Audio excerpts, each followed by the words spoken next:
the real deal. We didn't make out. It was the real deal. How do you know it was? Oh, it was the real deal. We read the label. All right, enough about that. But let me bring it up to one last thing here, Willie. I know you've got to go. You've got a busy schedule and you've got places to go. But it seems to me I remember hearing a story about you coming back from Arena Cross a couple of years and you got van jacked or car jacked or something. What happened there? On the way to Arena Cross. I see. We were in Kentucky of all places. Yeah. Right outside Daniel Boone. If you guys are familiar with that. Yeah. A mechanic stopped to get some coffee. It was like 2:30 in the morning. I told him to leave the van running because I was sleeping and it was like 20 degrees outside. So he left it running. I dozed back off and I woke up to somebody neutral to drive slamming my van. And I'm not too keen on hard driving in the van. It's got to make it, 200 and some thousand miles. You got to baby it. So you're asleep and you're getting carjacked. Carjacked. Wow. Woke up. Asked him what was going on. Told me he was carjacking me, so... Did he say nice words or did he say bad words? No, he was kind of startled that I was in there. He used the specific words, Yeah, I'm he said, carjacking? I'm carjacking you. I am carjacking you. And I said, let me out. Uh-huh. And he said, he's all like, no, you I ain't getting out. I can't let you out. Uh-huh. And he said he'd give me my van back. He just needed everything out of it because it was Christmas time and he needed some gifts for his kids. Oh, that's sweet. Yeah. So I your had bike's really nice going to be... attitude. Yeah, your bike's going to be... And I remember you had a killer stereo on that thing, right, too? Did you get that yeah, back? kind of, but, No. not really. More importantly, he took my clothes and he did give me my cell phone back after it was all done and over with. And one bike was actually a loaner from Yamaha Troy, which was like Josh Hanson's practice bike. So... Hanson reference. Yeah. Anyway, the scariest part about the whole thing is... Where'd this paper clip from? The scariest part about the whole thing is he let you watch him unload your bikes and stuff, right? Yeah, he made me unload my bikes. So what's going through your head at this point? I was kind of I kind of figured it out. They were kind of crazy, not all there perhaps. And so I was kind of messing with them. I was still scared, but right. I kind of had the ropes, I guess. Did you ever think about, hey, I'm going to just run through this I did. field? I thought about maybe stabbing him in the eyeball because at one point in time he gave me the keys to unlock it, but I didn't elect to make that move. The first thought was the stabbing in the eyeball. You didn't stab him in the eyeball. I didn't. I did mess with the door locks a little bit. I kept hitting lock, unlock, and he'd pull the handle, and he was getting pretty angry. You'd given him the Browning. Yeah. And Excellent. then when I did unload my bikes, you know how it's close, your handlebars are close. Yeah. And the top, and you easily smash a finger. So I'm tell him to hold on right here, and then just let him go. Wow. I just toss him out the van. And I'm just glad you made that thing unscathed. I know there's a lot of us that care a lot about you, and we're really concerned. And you're back here and you're safe, and you're the AMA National Series, and you got High Point coming up this weekend. Yep. You going to do good there? I hope so. I look forward to it. What are your realistic expectations, Willie, when you're going to a place like High Point?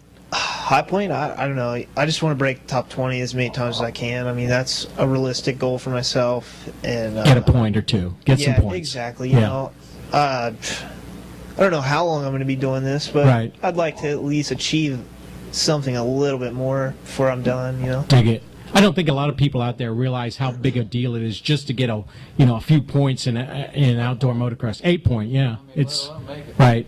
Yeah, let them make it in the field. Anyway, we wish you the best of luck, Willie. We really appreciate you coming around. If you're back in town, will you stop in and see us in the show in 6 months to a year or whenever? Most definitely. Excellent. Thanks for having him. Willie Browning, everybody.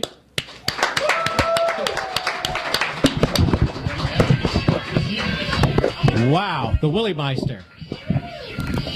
Anyway, Dons, that was pretty cool, huh? Well, who's there, please? Who's there? Mark Burkhart. Mark Burkhart, everybody. Supermoto champ, Mark Burkhart. Oh, he's already kicking trophies. Hello, Mark. Mark. Wow. And then we got Mark Burkhart's bike coming in.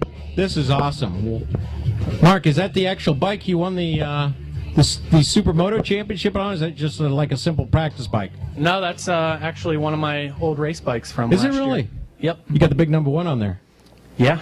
That's hot.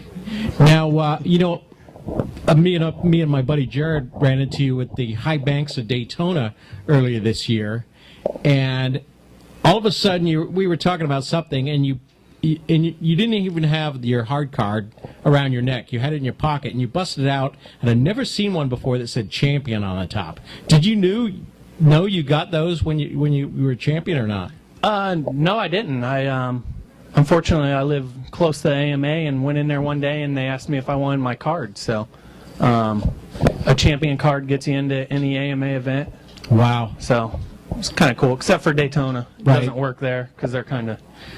Flashing back here right off the bat to the X Games, what a terrific event for you. You came, in the big final, you came into that first corner pretty much dead last, and for us not fortunate enough to be there watching on TV, we're all like, oh man, Mark's got his work cut out for him here. What were you thinking when you?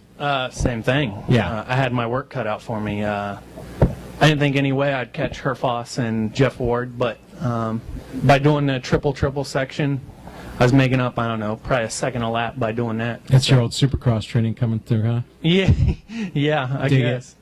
All right. Well, anyway, you won the X Games. Congratulations. That's your second gold medal in X Games. Is that correct? Yeah, well, that was the Moto X World Championship. I so see. The X Games is in the summer. And I see. We'll have another one this year in August. As usual, I'm a little confused. You're always confused. Thank you, sir. Anyway, let's talk about a bit about your future, your background. You really grew up racing motocross, and I can remember doing an article for the district paper when you were a young man of 9 or 10 years old, and you were very serious at the time, as you often still are, and you talked about one day your plans were to be a motocross world champion. And you were very serious and convinced of that, and confident about that. Somewhat, there was a diversion in the road for you. Yeah, a few. Had a lot of knee problems. Right. Just, I don't know. Once you do something for so long, everybody gets tired of what they're doing. So I needed to move on and find something else. I've always wanted to road race. So Right. And I can't afford that. So Supermoto was the next step. You did try to Supercross for a while. You had a incredible amateur career. You won a B class at Loretta's and always did real good at Loretta's despite having fantastic opposition. But you got into Supercross and things didn't go really as well as you planned in there. No, I never got to ride a lot of Supercross tracks. I would usually jump just about everything, but I guess when I was younger too, I didn't really know how to use my head as well as I do now. So, and mental aspect of it is way more important than any of it. Right. You're holding on to the triple clamp, I noticed. Is that a freestyle trick you've learned in your I think crazy I X need some Games? pro tapers or something. Word up. I know. Yeah. You just gotta relax and The green and not- crossbar yeah. pad here. Don't- Yeah. Question. Go ahead. Asking about when he was young and on an 80, it was true at a race, there was a money race, you raced everybody on an 80. My co-host asked if you were like on an 80, you had to race against a bunch of older guys in big bikes and you beat them all. Is there any truth to that? I have no idea. Okay. I have no idea. Too many races when I was a kid. Yeah, officially, yeah. But I can remember your dad saying something remarkable when Ricky Carmichael hit it real big. Your dad told me, he goes, man, I was so glad when Ricky did incredible in the pro scene because one time you had gone down a muddy